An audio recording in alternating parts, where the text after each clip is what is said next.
Hello नमस्कार, welcome to my channel study with success MB. हमने अनुच्छेद पढ़े थे, ठीक है, पॉलिटी में। आज मैं आपके लिए लेके आई हूँ अनुच्छेद 22, अनुच्छेद 22 हम पढ़ेंगे। इससे पहले जो मैंने आपको बताया था कि हमारी जो संविधान है उसमें टोटल 22 हमारे भाग हैं। 22 में से 2 भाग हम पढ़ चुके हैं, भाग 1 भाग 2, वो आप प्ले लिस्ट में जाके देखें। भाग 3 हम पढ़ रहे हैं और भाग 3 में आता है आपके मूल अधिकार, ठीक है। मूल अधिकारों में से हम 14 से जो 18 अनुच्छेद 14 से अनुच्छेद 18 तक में था आपका समानता का अधिकार, वो हम पढ़ चुके हैं। और उससे आगे अनुच्छेद 19 से लेके आपका 22 तक था स्वतंत्रता का अधिकार, ठीक है। तो स्वतंत्रता का अधिकार में हम 21 तक पढ़ चुके हैं स्वतंत्रता के अधिकार में, ठीक है। तो आज हम पढ़ेंगे अनुच्छेद 22। तो क्या है अनुच्छेद 22, इसके बारे में जानते हैं। देखिए, अनुच्छेद 22 में कुछ दशाओं में गिरफ्तारी और निरोध में संरक्षण। तो इसका मतलब क्या है कि क्या होता है अनुच्छेद 22 में।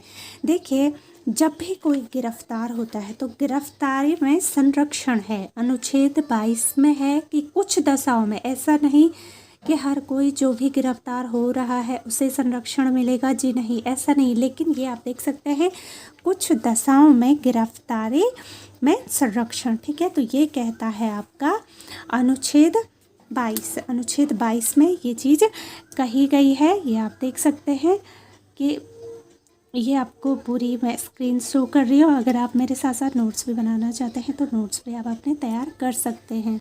तो अब हम जानते हैं, जब कोई गिरफ्तारी होती है किसी भी व्यक्ति की जो जिसने अपराध किया हो या फिर ना किया हो, अगर अपराधी मानते हुए भी अगर किसी की गिरफ्तारी होती है तो उसके लिए क्या संरक्षण है। तो इसमें जो पहला मैं आपको बताने वाली हूँ वो है दंडात्मक, ठीक है। पहला जो हमारा संरक्षण जो दिया गया है संविधान द्वारा वो है दंडात्मक। देखिए, दंडात्मक क्या है। दंडात्मक होता है अपराध के बाद, ये वो सज़ा होती है जो अपराध करने के बाद, इसमें क्या होता है, तब गिरफ्तारी होती है जब किसी ने क्या किया हो, अपराध कर दिया हो। तो अपराध करने के बाद जो गिरफ्तारी होती है उसे कहते हैं आप दंडात्मक गिरफ्तारी, ठीक है। दंडात्मक अपराध के बाद इसमें क्या संरक्षण है, इसके बारे में हम आज जानते हैं। तो देखिए क्या है, अगर किसी व्यक्ति को, ठीक है, अगर किसी व्यक्ति को मनमाने ढंग से हिरासत में ले लिया हो तो उसे 3 प्रकार की स्वतंत्रता है, ठीक है। इसमें 3 प्रकार की स्वतंत्रता बताई गई है। अगर हमने किसी को क्या किया है, किसी को हमने गिरफ्तार किया है, किसी व्यक्ति को हमने मनमाने ढंग से क्या करा है, हिरासत में ले लिया है, तो उसे 3 प्रकार की स्वतंत्रता है। गिरफ्तार होने के बाद भी हमारे संविधान में 3 प्रकार की स्वतंत्रता दी गई है। तो कौन कौन सी है, पहला मैं आपको बताना जा रही हूँ, हिरासत में लेने का कारण बताना होगा। जो अरेस्ट वारंट होता है, जो आपने भी सुना होगा, कई बार आपने मूवीज सीरियल्स में देखा होगा, कहते हैं आप किस बेस पे हमें गिरफ्तार कर रहे हैं, पहले आप अपना अरेस्ट वारंट दिखाइए, तो वही होता है। तो ये क्या होता है, हिरासत में लेने का कारण बताना होगा। अगर आप किसी को दंडात्मक यानी कि अपराध के बाद किसी को अरेस्ट करने जा रहे हैं तो आपको कारण भी बताना होगा कि कौन सा ऐसा कारण है, कौन सा उस व्यक्ति ने अपराध किया है, क्या आपके पास उसका सबूत है जो आप उसे क्या कर रहे हैं, अरेस्ट कर रहे हैं। तो ये तो उसकी क्या है, उसकी स्वतंत्रता है, चाहे वो अपराधी है या नहीं। अगर किसी को आप गिरफ्तार कर रहे हैं दंडात्मक कोई दंडात्मक जो कि अपराध के बाद की गिरफ्तारी है, अगर आप वो कर रहे हैं तो आपको यहाँ पे कारण बताना ज़रूरी होगा कि क्यों और किस बेस पे आप उस अपराधी को क्या कर रहे हैं, गिरफ्तार कर रहे हैं। दूसरी जो स्वतंत्रता है वो है 24 घंटे के अंदर उसे दंडाधिकारी के समक्ष पेश किया जाएगा, ठीक है। जितनी भी गिरफ्तारी होती हैं, जितनी भी दंडात्मक रूप से जितनी भी मतलब अपराध के बाद जो भी गिरफ्तारी होती है, तो ज़्यादातर जो लोग होती है, आम जो जनता होती है, उन्हें लगता है गिरफ्तार अगर किसी को कर दिया गया है तो उसे सीधे जेल में डाल दिया गया होगा। लेकिन ऐसा कुछ नहीं होता है। आपको इसकी प्रोसीजर चाहिए। क्या होता है जब भी हम मतलब कोई भी पुलिस के द्वारा जब भी कोई हिरासत में लिया जाता है, जब उसने अपराध किया हो, ठीक है, दंडात्मक, जब उसने अपराध किया हो उसके बाद अगर कोई गिरफ्तार होता है तो उसको क्या करना होता है, पुलिस के द्वारा अगर उसे अरेस्ट कर दिया गया तो पुलिस की ये ड्यूटी बनती है कि उसे 24 घंटे के अंदर उसे क्या करना है, दंडाधिकारी के समक्ष पेश किया जाना है। जो जज होते हैं, दंडाधिकारी होते हैं, जो जज होते हैं, तो ये ड्यूटी होती है पुलिस वालों की कि वो क्या करेंगे, 24 घंटे के अंदर अंदर जिन्होंने भी उनको गिरफ्तार किया है उनकी ड्यूटी बनती है कि 24 घंटे के अंदर वो क्या करें, दंडाधिकारी के समक्ष उस अपराधी को पेश किया जाना चाहिए। और 24 घंटे में मैं आपको बताना चाहूँगी यहाँ पे एक पॉइंट, 24 घंटे में जैसे मान लीजिए किसी को 12 बजे किसी को अरेस्ट किया गया है, किसी अपराधी को, तो 12 बजे से अगर 1 बजे तक वो किसी ट्रैफिक में है, ट्रैफिक जैम में फंसा है, तो वो 1 घंटा इसमें काउंट नहीं होता है। आने जाने में जो भी समय लगे, जो अपराधी है, अपराधी को जज के सामने जो दंडाधिकारी हैं उनके समक्ष पहुंचाने में उन 24 घंटों में से जितना भी टाइम आने जाने में लगता है वो काउंट नहीं होता है, ठीक है। ये चीज़ आपको ध्यान रखनी है। केवल वही समय काउंट होगा जिसमें कि मतलब सारी प्रोसीजरें हुई है और उसे कितने टाइम कहाँ पे आपने रखा है, क्या पूछताछ करी, जो भी है। तो इसमें आपको क्या करना होता है, अरेस्ट करने के 24 घंटे के अंतर्गत आपको क्या करना होता है, अपराधी को जज के समक्ष पेश करना होता है। अगर आप नहीं करेंगे तो फिर आपकी जिम्मेदारी है, आपको उसका क्या करना पड़ेगा, खामियाजा भुगतना पड़ेगा। जिस भी सिपाही ने, जिस भी दरोगा ने या फिर जिन्होंने भी अरेस्ट किया है अपराधी को, अगर वो 24 घंटे के अंतर्गत उसे जज के सामने पेश नहीं करते हैं तो वहाँ पे उनकी जवाबदेही होती है। तो ये कुछ पॉइंट्स हैं। तो दूसरा ये मैंने आपको बताया कि दंडात्मक जो अपराध के बाद जो गिरफ्तारी होती है उसमें हमें इतनी स्वतंत्रता दी जाती है। और थर्ड इसमें है कि उसे अपने पसंद के वकील से सलाह लेने का अधिकार है। ये भी अधिकार मिलता है अनुच्छेद 22 में, ये अधिकार भी दिया गया है। अगर कोई अपराधी है, उसने अपराध किया है और उसे अरेस्ट भी किया गया है, तब भी अरेस्ट होने के बाद भी उसको ये अधिकार है कि वो अपनी पसंद के वकील जो भी हैं उनसे वो सलाह ले सकते हैं। तो ये भी क्या होता है, एक अधिकार होता है। और कुछ लोग देखिए, कुछ लोग ऐसे होते हैं जिनके पास जो गरीब होते हैं उनके पास कोई वकील करने के लिए इतने पैसे नहीं होते हैं, क्योंकि इनकी फ़ीस भी बहुत ज़्यादा होती है। तो नहीं होता है तो उसके लिए गवर्नमेंट की भी व्यवस्था होती है। तो गवर्नमेंट जो वकील होते हैं वो भी मुहैया किए जाते हैं। तो ये तीनों पॉइंट आई होप आपको समझ में आ गया हो। ये हम अनुच्छेद 22 पढ़ रहे हैं, ठीक है, अनुच्छेद 22 पढ़ रहे हैं। ये आपके भाग 3 में आता है। भाग 3 में मैंने आपको मूल अधिकार पढ़ाए थे। मूल अधिकार में मैंने आपको 14 से 18 है समानता का अधिकार। मैं बार बार आपको बता रही हूँ क्योंकि काफ़ी इम्पोर्टेंट ये जानकारी है, यहाँ से प्रश्न जरूर बनते हैं। और अनुच्छेद आपका 19 से 22 तक स्वतंत्रता का अधिकार है, ठीक है। तो स्वतंत्रता का जो अधिकार है 19 से 22 तक मैं बता रही हूँ। तो 21 तक, अनुच्छेद 21 तक हम पढ़ चुके थे पहले वाली वीडियोस में। आज हम अनुच्छेद 22 पढ़ रहे हैं, वो मैं आपको ये बता रही हूँ। तो 22 में क्या है आपका, कुछ दशाओं में गिरफ्तारी और निरोध में संरक्षण। तो इसमें जो गिरफ्तारी भी किस टाइप की होती है, एक तो होता है दंडात्मक, यानी कि अपराध के बाद, जब अपराध कर दिया हो उसके बाद भी क्या संरक्षण दिया जाता है गिरफ्तारी में। तो वो मैंने आपको पहले बताया है। हिरासत में लेने का कारण बताना होगा, यानी कि अरेस्ट वारंट दिखाना होगा। दूसरा, 24 घंटे के अंतर्गत उसे, जो भी अपराधी है उसे दंडाधिकारी जज के समक्ष क्या करना होगा, पेश किया जाना होगा। और थर्ड, उसे अपने पसंद के वकील से सलाह लेने का भी क्या होता है, अधिकार होता है। अब देखिए, पहला जो था कि दंडात्मक यानी कि अपराध के बाद गिरफ्तारी, लेकिन अब इसमें क्या होता है, कई लोगों को आपने देखा होगा कि अपराध से पहले भी वो क्या होते हैं, अरेस्ट होते हैं, गिरफ्तारी होती है। तो इसमें जो हम सेकंड पॉइंट पढ़ेंगे, निवारक निरोध, यानी कि अपराध से पहले, अपराध से पहले क्या गिरफ्तारी में संरक्षण है उसके बारे में हम जानते हैं। अब तो देखिए, अब हम चाहते हैं कि बिना अपराध के ही, जब तक कि यह साबित नहीं हुआ कि किसी ने कोई अपराध किया है, उससे पहले ही अगर उसे गिरफ्तार किया जाता है तो उसके लिए क्या संरक्षण है अनुच्छेद 22 में। तो चलिए इसको जानते हैं। इसे आप देखिए, किसी व्यक्ति को अपराध से पहले गिरफ्तार किया जाता है तो ये क्या है, निवारक निरोध का उद्देश्य व्यक्ति को अपराध के लिए दंड देना नहीं बल्कि उसे अपराध करने से रोकना है।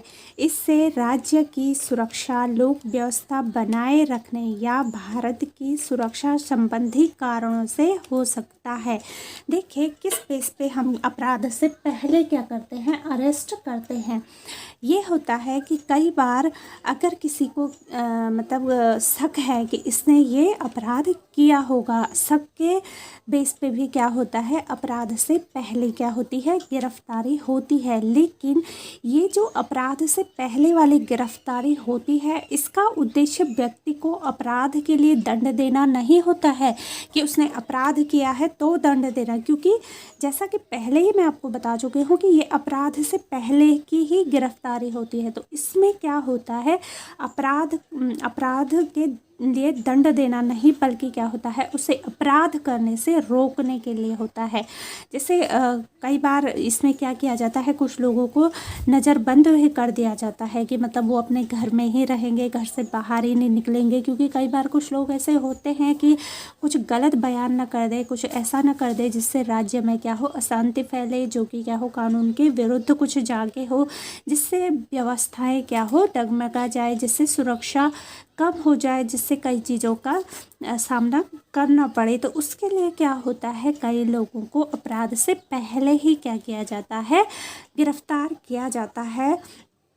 तो जब व्यक्ति को निवारक निरोध की किसी विधि के अधीन गिरफ्तार किया जाता है तो क्या है, निवारक निरोध जैसे कि मैंने आपको बताया कि अपराध से पहले, ठीक है, अगर अपराध से पहले किसी को विधि के अधीन गिरफ्तार किया जाए तो तब क्या होता है। इसमें देखिए, आप पॉइंट वाइज मैं आपको बताना चाहूँगी कि सरकार ऐसे व्यक्ति को केवल 3 महीने तक ही क्या कर सकती है, अपने पास रख सकती है, यानी कि 3 मंथ तक ही उसे क्या कर सकती है, वो अपने अंडर में या फिर गिरफ्तारी में रह सकते हैं, जेल में रख सकते हैं, या फिर जहाँ भी उनको जैसा उनका हो सकता है कि किसी को नज़रबंद किया जाए तो क्या करते हैं, ऐसे में सरकार क्या करती है, व्यक्ति को केवल इसकी कुछ लिमिट है, ऐसा नहीं कि आपने साल भर तक रख लिया। इसमें क्या होता है, केवल 3 महीने तक, ये आपको पॉइंट याद रखना है, पूछा जाता है कि जो निवारक निरोध है, जिसे कि क्या कहेंगे आप, अपराध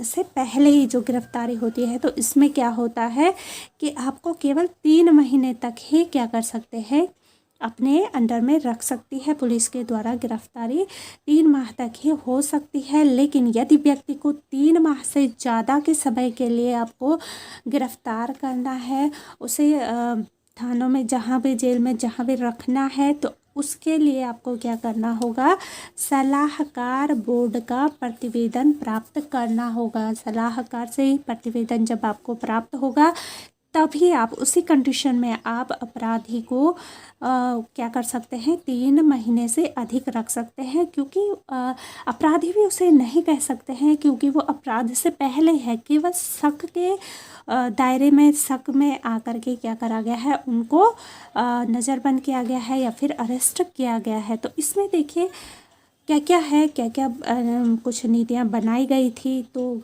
क्या इसके कारण है, क्योंकि कहीं ना कहीं ये गलत भी है।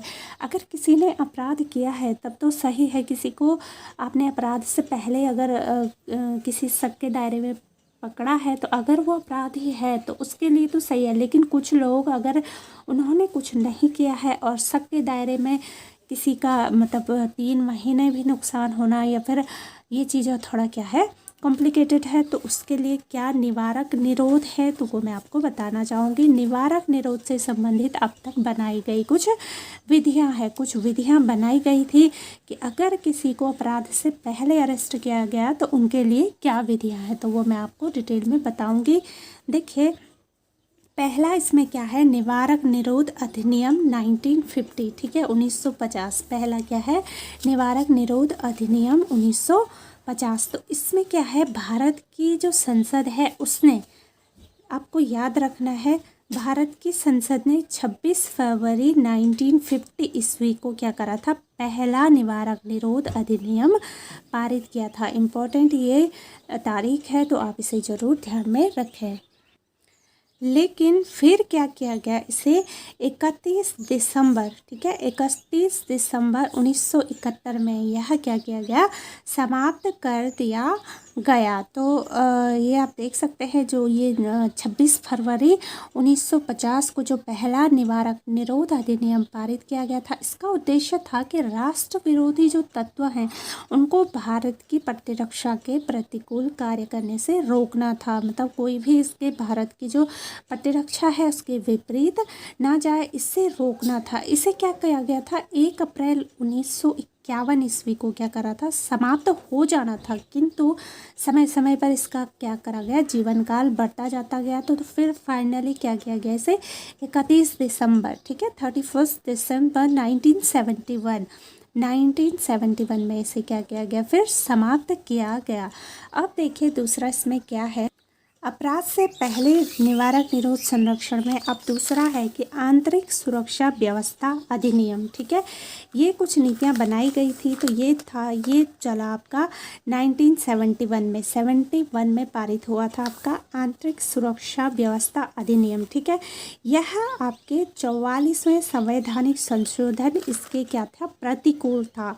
तो इस कारण इसे क्या किया गया, अप्रैल 1979 ईस्वी में यह क्या किया गया, आपका समाप्त किया गया। क्योंकि अब सब इस पॉइंट में जो एक प्रश्न है बार बार बनता है कि सबसे ज़्यादा, ठीक है, जितनी भी ये बनाई गई हैं अधिनियम, सबसे ज़्यादा मिसयूज़ होने वाला अधिनियम है आपका आंतरिक सुरक्षा व्यवस्था अधिनियम, जो कि 1971 में पारित हुआ था। और इसे क्या किया गया, अप्रैल 1979 में इसे क्या किया गया, समाप्त किया गया। क्यों किया गया, क्योंकि इससे लोग काफ़ी इसका मिसयूज़ करते थे। जैसे इलेक्शन आने वाले हैं, ठीक है, थोड़ा सा मैं बताना चाहूँगी, जैसे इलेक्शन आने वाले हैं तो उससे 3 महीने पहले विपक्षी नेता क्या करेंगे, एक दूसरे को ज़बरदस्ती जेल में भेज देंगे। तो कुछ नीतियाँ थी जिसमें क्या लगा, सरकार को लगा कि इसका क्या हो रहा है, बहुत ज़्यादा मिसयूज़ हो रहा है। और अगर कभी आपसे पूछा जाए एग्ज़ाम में कि सबसे ज़्यादा मिसयूज़ होने वाला अधिनियम कौन सा है, तो वो है आपका आंतरिक सुरक्षा व्यवस्था अधिनियम, जो कि कब पारित हुआ था, 1971 में, 1971 में ये पारित हुआ था, ठीक है। और अप्रैल 1979 में ये क्या हुआ, समाप्त हो गया था। क्यों हुआ, क्योंकि इसका बहुत ज़्यादा मिसयूज़ हो रहा था। तो अब हम तीसरा जो देखेंगे, विदेशी मुद्रा संरक्षण व तस्करी निरोध अधिनियम, ठीक है, ये पारित हुआ आपका 1974 में, देख सकते हैं आप, ये 1974 में जो विदेशी मुद्रा संरक्षण व तस्करी निरोध अधिनियम है, ये हुआ था 1974 में हुआ था पारित। तो इसमें क्या था, पहले इसमें तस्करों के लिए क्या था, नज़रबंदी थी।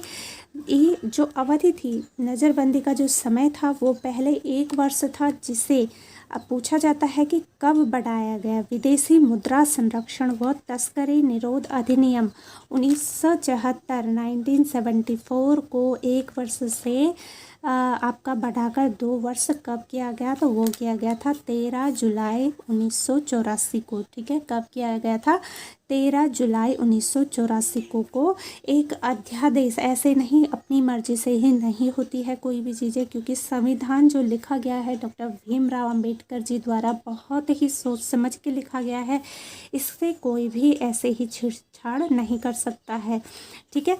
तो एक अध्यादेश के द्वारा इसे क्या किया गया, फिर बढ़ाकर 2 वर्ष किया गया। और कब किया गया, 13 जुलाई 1984 को। और विदेशी मुद्रा संरक्षण व तस्करी निरोध अधिनियम आपका पारित हुआ था 1974 में, ठीक है। अब हम पढ़ेंगे NSA, ठीक है। अगला जो हमारा चौथा जो अधिनियम है वो है NSA। नेशनल सिक्योरिटी एक्ट, ठीक है, इसे कहते हैं नेशनल सिक्योरिटी एक्ट NSA। सबसे ज़्यादा इसी अधिनियम का यूज़ होता है। अगर पूछा जाए सबसे ज़्यादा बार यूज़ होने वाला अधिनियम कौन सा है, तो वो है आपका NSA, नेशनल सिक्योरिटी एक्ट, ठीक है।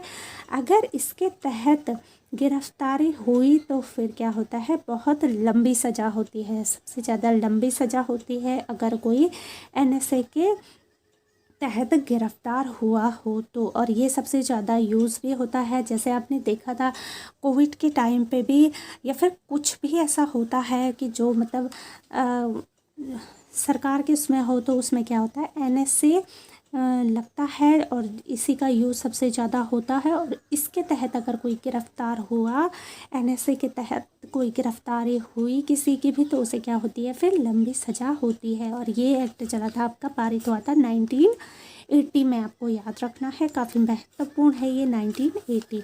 अब देखिए जो फिफ्थ था, जो मतलब अपराध करने से पहले ही जो अगर सज़ा गिरफ्तारी होती है तो उसमें कुछ क्या बनाई गई थी, जो विधियां बनाई गई थी, उसी में मैं आपको बता रही हूँ। अब फिफ्थ पॉइंट है कि आतंकवादी एवं विध्वंसकारी गतिविधियां निरोध कानून, ठीक है।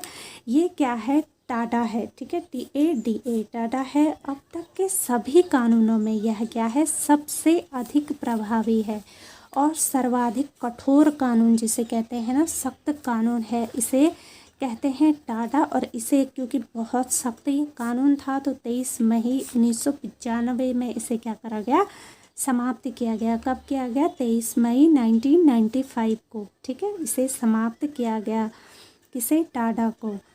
अब हम 6 जो पढ़ेंगे इसमें वो है आपका पोटो, ठीक है, POTO है, ये पोटो है, इसलिए मैंने यहाँ पे ऐसे लिख दिया है ताकि आपको कन्फ्यूजन ना हो। तो पोटो का मीनिंग क्या है, फुल फॉर्म क्या है, तो ये है आपका prevention of terrorism, prevention of terrorism ordinance, ठीक है, ऑर्डिनेंस। तो ये पारित हुआ था आपका 2001 को, लागू किया गया था। और इसके अंतर्गत, ठीक है, इसके अंतर्गत कुल 23 आतंकवादियों जो वो थे, 23 आतंकवादी जो मुद्दे थे उनको क्या किया गया था, प्रतिबंधित किया गया था। किसके तहत, पोटो के तहत किया गया था। 23 आतंकवादी मुद्दों को प्रतिबंधित किया गया था। और आतंकवादियों में जो संबंधित, जो आतंकवादी से संबंधित जो भी आतंकवादी हो, उनसे संबंधित जो भी सूचना हो, उसको छिपाने वालों को भी क्या होता था, इस दंड का प्रावधान किया गया था, ठीक है। तो इसमें आप देख सकते हैं, इसमें क्या होता है, पुलिस शक के आधार पर किसी को भी गिरफ्तार कर सकती है। इसमें जो सेना होती है उनको कुछ दिए जाते हैं, कुछ पावर दी जाती है, तो पुलिस क्या करती है, इसमें शक के आधार पर किसी को भी गिरफ्तार कर सकती है, किंतु बिना आरोप पत्र के 3 माह से अधिक हिरासत में नहीं रख सकती है। इसलिए ये क्या किया गया, देखिए आप 21 सितंबर 2004 को इसको भी अध्यादेश के द्वारा क्या कर दिया गया, समाप्त कर दिया गया था। क्योंकि कुछ लोगों ने क्या करा, इसका मिसयूज़ कर दिया था। कई लोग कुछ लोग ऐसे थे, कुछ पुलिसकर्मी ऐसे थे, कुछ आतंकवादी ऐसे थे कि इन चीज़ों का क्या करना लगे, मिसयूज़ करने लगे। तो भले पावर तो दी गई थी, वो अच्छी बात है, किसी को कुछ अधिकार दिया जाता है तो वो अच्छी बात है।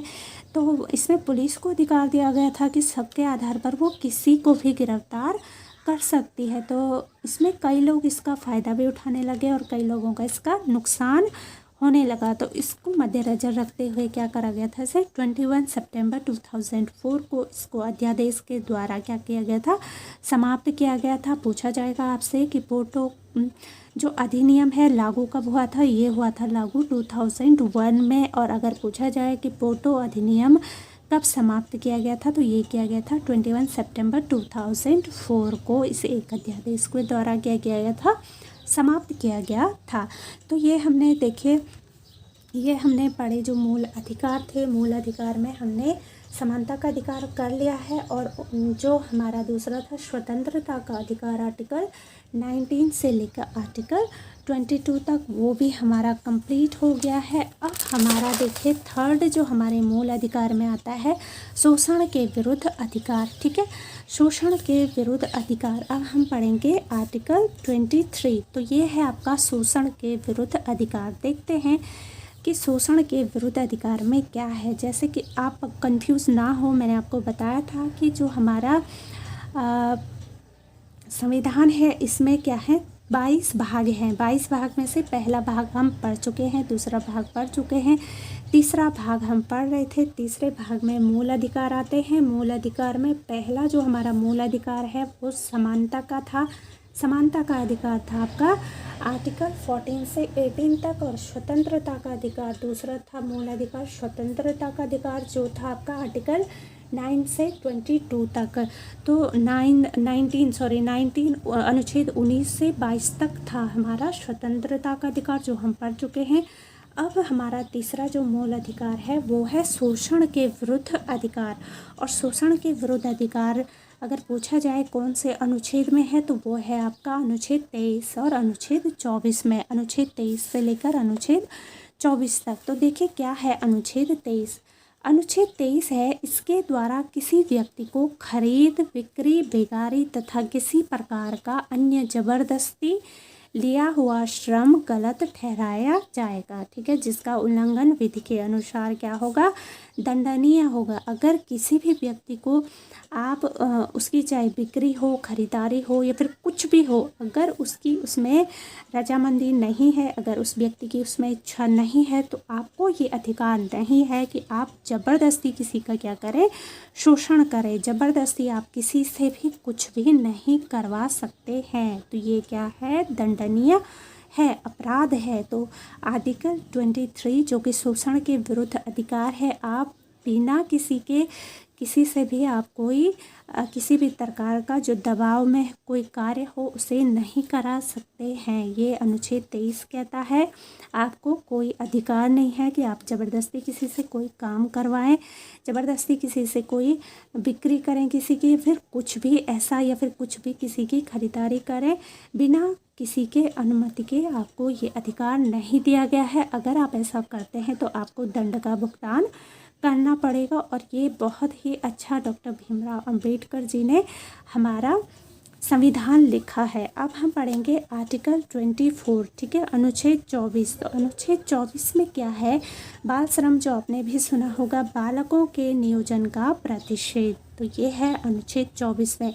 इसमें क्या है, 14 वर्ष, कई बार आयु पूछी जाती है तो आपको ध्यान में रखना है। तो ये है आपका 14 वर्ष से कम आयु वाले बच्चों को कारखानों, खानों या अन्य किसी भी जोखिम भरे काम नहीं करवाया जा सकता है। अगर आपने कहीं करवाया तो आपको दंड भुगतना पड़ेगा।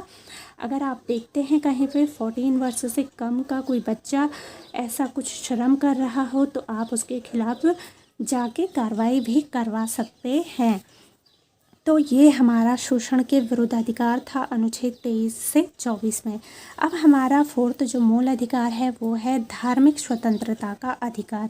तो धार्मिक स्वतंत्रता का अधिकार है आपका अनुच्छेद 25 से लेकर अनुच्छेद 28 तक। ठीक है, तो इनमें क्या कहा गया है, अनुच्छेद 25 में कहा गया है कि कोई भी व्यक्ति किसी भी धर्म को मान सकता है और उसका प्रचार प्रसार भी कर सकता है। ये हमारा भारत है और यहाँ पे आपको पता ही होगा कि धार्मिक स्वतंत्रता का अधिकार है।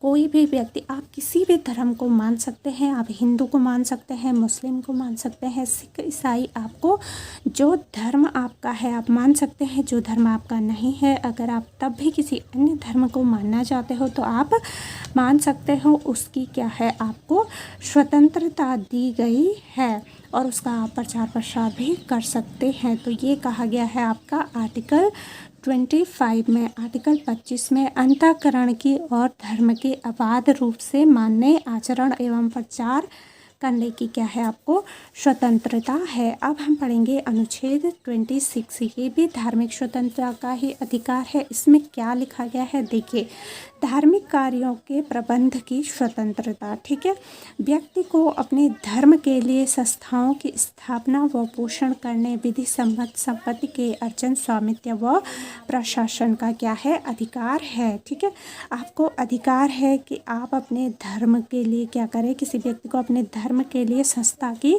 स्थापना करें। जैसे कि यहाँ पे आप देख सकते हैं हमारे भारत देश में अलग अलग संस्थाएं बनाई गई है, हिंदुओं की है, अलग अलग जो धर्म है सबकी अपनी अपनी संस्थाएं बनाई हुई है। तो क्यों बनी है, क्योंकि इसकी आपको क्या है, स्वतंत्रता है। और ये कहता है आपका आर्टिकल 26 जो कि क्या है, आपका धार्मिक स्वतंत्रता का अधिकार है। ठीक है, अब अनुच्छेद 27 आर्टिकल 27 कहता है कि राज्य किसी भी व्यक्ति को ऐसे कर देने के लिए बाध्य नहीं कर सकता है।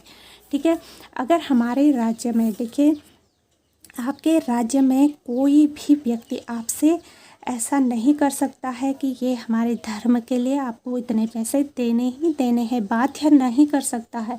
हाँ, वो बात अलग है कि आपकी अपनी इच्छा है, आप जो डोनेशन करना चाहते हैं वो कर सकते हैं। लेकिन आर्टिकल 27 में साफ साफ लिखा गया है कि राज्य किसी भी व्यक्ति को ऐसे कर देने यानी कि जो भी आप पैसे कुछ भी ऐसा कर देने के लिए बाध्य नहीं कर सकती है कि धर्म के नाम पे क्या करे, कोई कर आपसे वसूली करे। तो ये क्या है, हमारे संविधान के खिलाफ है। तो आप इसमें अगर कोई आपसे लेता है कि धर्म के नाम पे कोई व्यक्ति आपसे ज़बरदस्ती पैसे लेने के लिए आपको बाध्य करता है कि आप दीजिए, तो वो क्या है, वहाँ पे वो क्या कर रहे हैं, कुछ नियमों का पालन नहीं कर रहे हैं, वो गलत है। तो उसका आप विरोध कर सकते हैं। तो अब है अनुच्छेद 28। अनुच्छेद 28 में है कि राज्य विधि से पूर्णतः पोषित किसी शिक्षा संस्थान में कोई धार्मिक शिक्षा नहीं दी जाएगी। ये बात आप देखिए, अच्छे से समझ लीजिए। आर्टिकल 28 कहता है कि हमारे जिसका जो भी राज्य है उसमें पूर्णतः पोषित किसी शिक्षा संस्थान में कोई भी धार्मिक शिक्षा नहीं होगी। हाँ, और शिक्षाएं तो होंगी, शिक्षा के लिए ही क्या होती है, संस्थाएं होती है, लेकिन कोई धार्मिक शिक्षा वहाँ पे नहीं दी जाएगी। तो ये है आपका धार्मिक स्वतंत्रता का अधिकार। धार्मिक स्वतंत्रता का अधिकार था आपका आर्टिकल 25 से लेकर 28 तक। ये आपको याद रखना है, ज़्यादातर यही पूछा जाता है। अब इसमें 5th है संस्कृति एवं शिक्षा संबंधी अधिकार। ठीक है, तो ये भी पूछा जाता है। 5वां जो हमारा मूल अधिकार है संस्कृति एवं शिक्षा संबंधी अधिकार, ये आपका कहा गया है अनुच्छेद 29 में। ठीक है, तो देखिए अनुच्छेद 29 में क्या कहा गया है कि अल्पसंख्यक वर्गों के हितों का संरक्षण, जो अल्पसंख्यक है जिनकी संख्या कम है तो उनके हितों का क्या करा गया है, संरक्षण किया गया है। कोई भी अल्पसंख्यक वर्ग अपनी भाषा, लिपि और संस्कृति को सुरक्षित कर सकता है। जिनकी जनसंख्या कम है, चाहे वो किसी भी जाति के हैं, किसी भी धर्म के हैं, तो उनको ये अधिकार दिया गया है अनुच्छेद 29 में। अनुच्छेद 29 में सबको ये अधिकार दिया गया है कि वो अपने अल्पसंख्यक वर्गों के हितों का क्या करे, संरक्षण के। तो मूल अधिकार में जो 5वां था संस्कृति एवं शिक्षा संबंधी अधिकार, जो आपका अनुच्छेद 29 में बताया गया है। अब देखिए संस्कृति एवं शिक्षा संबंधी जो अधिकार है वो अगर पूछे आपको कि किस अनुच्छेद में है, तो वो है अनुच्छेद 29 और 30 में, अनुच्छेद 29 और 30 में। तो अनुच्छेद 29 में जो हमने पढ़ा था कि उनको अधिकार होता है कि वो क्या करे, कोई भी व्यक्ति अपने धर्म में जो अल्पसंख्यक है उनके क्या करे, संरक्षण करें, और केवल भाषा, जाति, धर्म और संस्कृति के आधार पर उसे किसी भी सरकारी शैक्षिक संस्थान में प्रवेश से नहीं रोका जा सकता है। ऐसा नहीं है कि कोई मुस्लिम है तो उसे किसी सरकारी स्कूल में एडमिशन ना मिले, या फिर कोई हिंदू है तो उसे किसी सरकारी स्कूल में एडमिशन ना मिले। किसी के साथ भी किसी भी प्रकार का भेदभाव किया जाना बहुत ही गलत है। तो ये कहा गया है आपके अनुच्छेद 30 में कि सभी को अपने क्या है, अपनी संस्कृति और अपनी शिक्षा संबंधी अधिकार दिए गए हैं। ये कहा गया है आर्टिकल 29 में। ठीक है, अनुच्छेद 29 में कहा गया है कि किसी भी सरकारी शैक्षिक संस्थान में कोई भी, चाहे वो किसी भी धर्म का है, किसी भी जाति का है, किसी भी वो धर्म से बिलोंग करता है, तो किसी को ये अधिकार नहीं है कि वो किसी सरकारी शैक्षिक संस्थान में उसे प्रवेश ना दे, ठीक है, या फिर उसे रोका जाए। ऐसा कोई भी प्रावधान नहीं है। इसलिए किसी को भी ये अधिकार नहीं है कि वो जाति धर्म के आधार पर किसी भी व्यक्ति को किसी भी चीज़ से निम्न आके, ठीक है। अब अनुच्छेद 30 क्या है? अनुच्छेद 30 में कहा गया है कि शिक्षा संस्थाओं की स्थापना और प्रशासन करने का अल्पसंख्यक वर्गों का भी क्या है? अधिकार है। सबको बराबर का अधिकार है। शिक्षा और अपनी संस्कृति के लिए सबको बराबर का अधिकार है। ये आपका अनुच्छेद 29 से 30 में कहा गया है। अब हम अंतिम जो हमारा मूल अधिकार है, संवैधानिक उपचारों का अधिकार, ठीक है। पहले 7 अधिकार थे, उसमें से एक जो अधिकार है वो ख़त्म हो चुका है। वो मैं आपको पहले वाली वीडियोस में बता चुकी हूँ कि वो कौन सा है। अब मूल अधिकार में जो छठवां हमारा है, संवैधानिक उपचारों का अधिकार, ये है आपका अनुच्छेद 32। ये थोड़ा सा लंबा है, इसे मैं आपको अगली वाली वीडियोस में बताऊँगी ताकि ज़्यादा आप भी बर्डन ना महसूस करें, ठीक है। तो उम्मीद करती हूँ आपको मेरी जानकारी हमेशा पसंद आती होगी। अगर आती है तो आप मुझे कमेंट करके ज़रूर बताएं। और अगर आप अभी चैनल पे नए हैं तो चैनल को लाइक शेयर और सब्सक्राइब ज़रूर करें। सब्सक्राइब करने से आपको मेरे आने वाली सभी वीडियोस की नोटिफिकेशन आप तक पहुंच जाएगी और आप मेरे सभी वीडियोस का लाभ उठा सकते हैं। तो चलिए फिर, उम्मीद करते हैं आप अच्छे होंगे, आगे भी अच्छे रहेंगे और अपनी तैयारी बहुत अच्छे ढंग से करेंगे। तो मिलते हैं हम अपनी अगली वीडियोज़ में, तब तक आप अपना ध्यान रखिएगा। Bye and take care.